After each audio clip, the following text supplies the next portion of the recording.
Hello and welcome.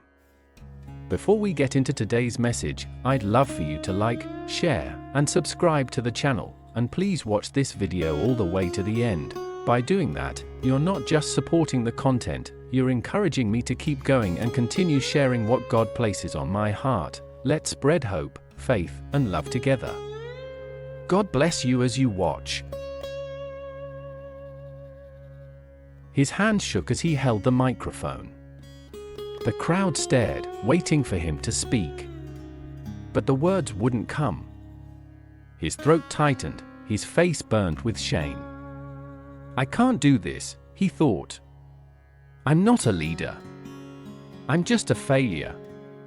Then, in that moment of panic, he remembered the words his grandmother had whispered to him years before. God doesn't call the equipped, he equips the called. Taking a deep breath, he began to speak, slowly at first, then with growing strength. And by the time he finished, the room was silent, then erupted in applause. No one could believe it was the same boy who had once been too afraid to raise his hand in class. This is the power of God's calling. Why God chooses the unlikely. The world tells us that leaders must be strong, confident, and naturally gifted. But God's way is different. Over and over in the Bible, he chooses the weak, the broken, and the overlooked to do his greatest work. Moses, the stutterer who spoke to a king. Moses was a murderer, a runaway, and a man who struggled to speak clearly. When God called him to confront Pharaoh, Moses argued, "Lord, I am not a good speaker. I never have been, and I'm not now. Please send someone else." Exodus 4 verse 10. But God didn't need Moses to be perfect, he just needed him to be willing. And through Moses' weakness, God freed an entire nation from slavery. David, the forgotten shepherd boy. David was the youngest in his family, so insignificant that his own father didn't even call him when the prophet Samuel came to anoint the next king. Yet God saw David's heart and chose him to defeat a giant and lead a nation. Esther, the orphan who saved her people. Esther was a young Jewish girl in a foreign land, an orphan raised by her cousin. She had no power, no royal blood, just her courage. And when her people were in danger, God used her to save them, even though she was afraid. Peter, the fisherman who denied Jesus. Peter was impulsive, quick-tempered, and even denied knowing Jesus when things got hard. Yet Jesus called him the rock on which the church would be built. Not because Peter was perfect, but because God's strength was made perfect in his weakness. The lies that hold us back.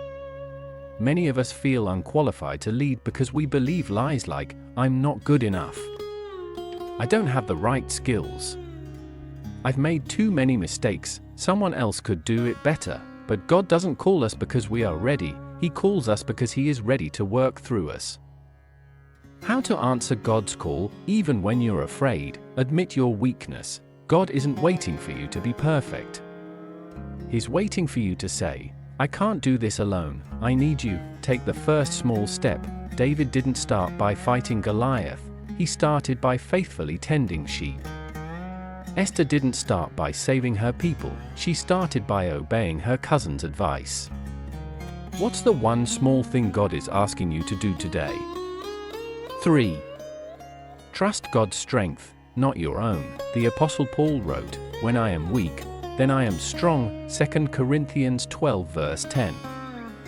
When we rely on God instead of ourselves, miracles happen. The unlikely leader is you. Maybe you're reading this and thinking, "I'm too young. I failed too many times, no one would follow me." But God is whispering to your heart right now, "I didn't call you because you were ready. I called you because I am with you." Your weakness is not a mistake, it's an opportunity for God to show his power. So take that step. Say that prayer. Start that mission. Because the world isn't waiting for the perfect leader. It's waiting for the unlikely one, the one who trusts God enough to say yes. My grace is all you need.